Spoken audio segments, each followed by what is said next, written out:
Assalamualaikum warahmatullahi wabarakatuh. Halo teman-teman semuanya, kembali lagi dengan saya Naftalina. Di kesempatan kali ini, saya akan membahas terkait dengan salah satu mata kuliah di PPG, Prajabatan, yaitu seminar PPG atau seminar pendidikan profesi guru ya.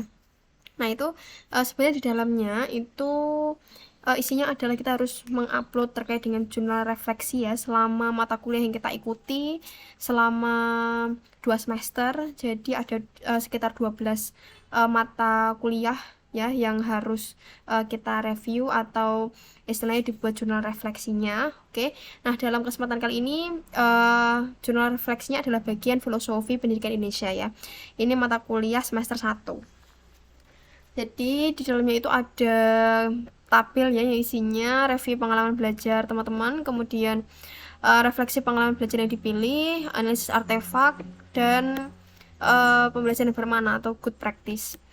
Jadi saya bahas satu persatu yaitu terkait dengan review pengalaman belajar. Jadi kan di sini ada beberapa topik ya yang kita pelajari di mata kuliah filosofi pendidikan Indonesia, yaitu yang pertama topik pertama ya tentang perjalanan pendidikan Indonesia, yaitu pada pembelajaran topik 1 itu menjelaskan tentang adanya perjalanan dan perkembangan pendidikan Indonesia dari zaman sebelum merdeka dan sesudah merdeka dengan filosofi yang diunggah, yaitu pembelajaran yang dihubungkan dengan Ki Hajar Dewantara.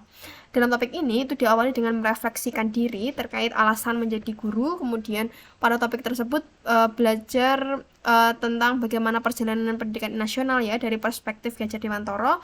Kemudian berdasarkan pengalaman yang telah saya peroleh ya, mahasiswa itu diajak flashback ya terkait perjalanan pendidikan Indonesia dengan proses dan tahapan yang dilakukan oleh beberapa tokoh penting. Dimulai dari perkembangan tentang pendidikan dari segi kurikulum sampai pada kurikulum merdeka yang sekarang mulai diterapkan di berbagai sekolah dengan mengkombinasikan pembelajaran paradigma baru, yaitu mengusung Pancasila sebagai proses pembelajaran dengan istilah profil pelajar Pancasila. Kemudian untuk pengalaman belajar yang kedua ya, topik 2 ya, dasar-dasar pendidikan Ki Hajar Dewantara. Nah, topik ini itu menjelaskan tentang dasar pendidikan kurikulum merdeka yang dihubungkan dengan makna pendidikan dari perspektif Ki Hajar Dewantara. Di sini perlu diingat bahwa pendidikan anak itu harus menyesuaikan kodrat alam dan kodrat zaman ya.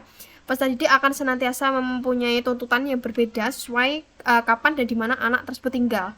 Nah, pendidik sudah seharusnya mengembangkan diri agar bisa memberikan yang terbaik pada muridnya. Nah, selanjutnya Ki Hajar Dewantara juga menyebut ya yang telah kita pelajari ya, ada trimong.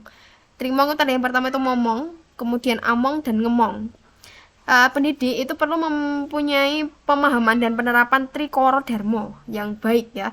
Yang pertama adalah ing ngarsusung tulodo, yaitu pendidik memikirkan teladan dan bantuan apa yang bisa diberikan kepada murid. Kemudian ing madya mangun karso, itu pendidik membuka ruang dialog ya sebagai narasumber dan penuntun murid. Kemudian Tuturi Handayani, pendidik memberikan saran dan rekomendasi atas proses yang dilalui murid. Untuk menerapkannya, guru itu bisa mulai dengan membangun karakter, kemudian memperbaiki hubungan sosial dengan murid, kemudian membiasakan berkomunikasi yang logis, dan melibatkan murid dalam setiap pembelajaran.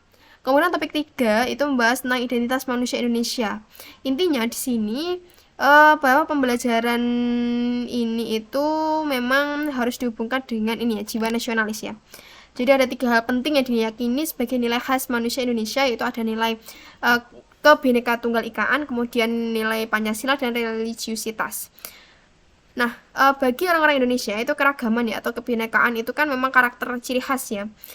Semua kebinekaan itu memang terangkum dalam Pancasila. Nah, Pancasila itu kan memang intisari dari rangkuman-rangkuman nilai dan semangat hidup orang-orang Indonesia yang selalu menjunjung tinggi nilai-nilai gotong royong. Hal ini juga telah ditegaskan oleh Ki Hajar Dewantara. Kemudian untuk topik 4 yaitu Pancasila sebagai fondasi pendidikan Indonesia. Pada topik 4 ini ada 6 aspek ya yang kita tahu terkait dengan profil pelajar Pancasila, itu ada beriman bertakwa kepada Tuhan Yang Maha Esa, kemudian berkebhinneka tunggal ikaan global, bergotong royong, kreatif, bernalar kritis, mandiri, generasi mandiri ya. Nah, keenam aspek tersebut itu diharapkan dapat menjawab tantangan zaman saat ini kayak gitu. Jadi melalui proses tersebut ya, entitas yang kita maksud entitas Pancasila itu masih atau memang tetap lestari dalam masyarakat. Selain itu, pendidikan yang berpedoman pada Pancasila juga mengutamakan peserta didik sebagai manusia yang merdeka. Proses pendidikan yang dilakukan didasarkan pada ada minat, bakat, potensi peserta didik kayak gitu ya. Pendidikan disebut juga dengan pendidikan yang memerdekakan. Artinya, sekolah itu harus menjadi lingkungan yang menyenangkan bagi peserta didik sehingga menghasilkan pembelajaran yang lebih bermakna. Kemudian untuk topik 5, di sini topik terakhir ya yang dipelajari pada mata kuliah Filosofi Pendidikan Indonesia, yaitu terkait telaah praktik baik pendidikan yang memerdekakan. Jadi pada topik ini itu untuk review belajarnya, kita sebagai mahasiswa itu mendapatkan pembelajaran bahwa guru itu memiliki keleluasaan untuk memilih berbagai perangkat ajar yang dapat disesuaikan dengan kebutuhan atau minat belajar peserta didik. Jadi proyek untuk menguatkan pencapaian P3 ya dikembangkan berdasarkan tema yang ditetapkan oleh pemerintah. Jadi proyek itu tidak diarahkan untuk mencapai target capaian pembelajaran tertentu sehingga tidak terikat pada konten mata pelajaran. Dalam topik ini juga ditekankan bahwa guru itu harus menekankan atau lebih mengenal ya terkait karakteristik peserta didik, memberikan bimbingan, kemudian disesuaikan dengan minat, bakat atau potensi, ya membangun visi misi kayak gitu. Dan hal itulah yang seharusnya dikuasai oleh seorang guru yang merdeka belajar dan merdeka mengajar. Nah, di topik ini juga ada beberapa itu ya contoh dari sekolah yang telah menerapkan pembelajaran yang memerdekakan, yaitu ada SDN Bongon, Sanggar, Anak Akar. Nah, untuk refleksi pengalaman belajar yang dipilih, jadi ada 3 poin penting ya pertanyaan, yaitu pertama, mengapa topik tersebut sangat penting ya. Jadi di sini topik tersebut memang penting karena zaman sebelum merdeka dan sudah merdeka itu memang perjuangan terkait pendidikan itu memang sangat struggle kayak gitu. Terutama salah satu tokoh penting di Indonesia itu Ki Hajar Dewantara ya. Jadi Ki Hajar Dewantara itu asal muasal dari pendidikan sehingga kita menjadi lebih paham ya adanya dengan pendidikan Indonesia dari memang banyak proses yang telah dilalui sampai mencapai pada titik saat ini. Sehingga seorang pendidik itu memang tahu asal muasal dan cara yang harus dilakukan untuk memberikan pembelajaran yang baik pada peserta didik yang bisa dipelajari dari konsep dasar yang diberikan oleh Ki Hajar Dewantara menggunakan sistem tadi ya Triamong, Trikoro Darmo. Bagaimana saya mempelajari topik-topik yang ada pada mata kuliah ini? Jadi di sini saya menggunakan alur itu ya Merdeka ya. Merdeka yaitu mulai dari Dili, kemudian eksplorasi konsep, ruang kolaborasi, kemudian demonstrasi kontekstual, elaborasi, kemudian ada koneksi antar materi dan aksi nyata. Nah, tahap-tahapan Merdeka itu memang sangat runtut dan membantu kita untuk lebih mudah mempelajari topik-topik ini. Apakah strategi yang diimplementasikan dalam mempelajari topik tersebut penting bagi saya? Mengapa?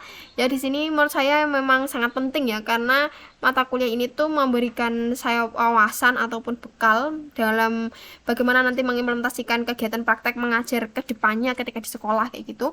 Kemudian untuk kendala ya dalam mempelajari materi ini mungkin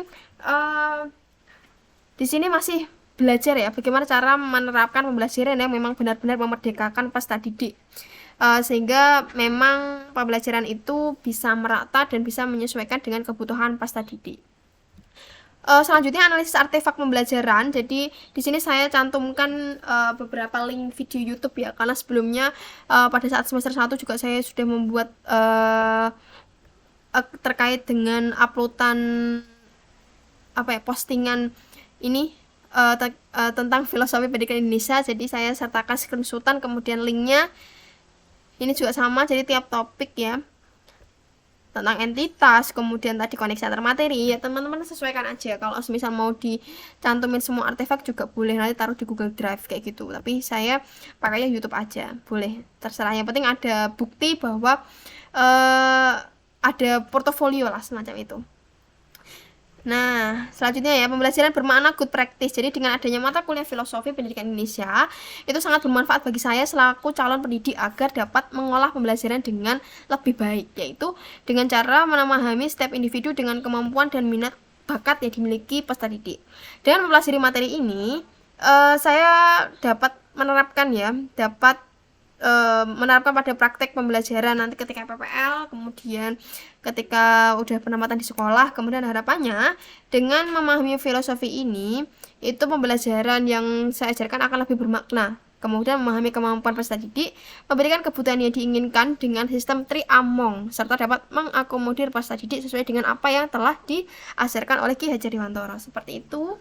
Terkait dengan jurnal refleksi yang pertama ya, Filosofi Pendidikan Indonesia, mata kuliah seminar pendidikan profesi guru atau seminar PPG.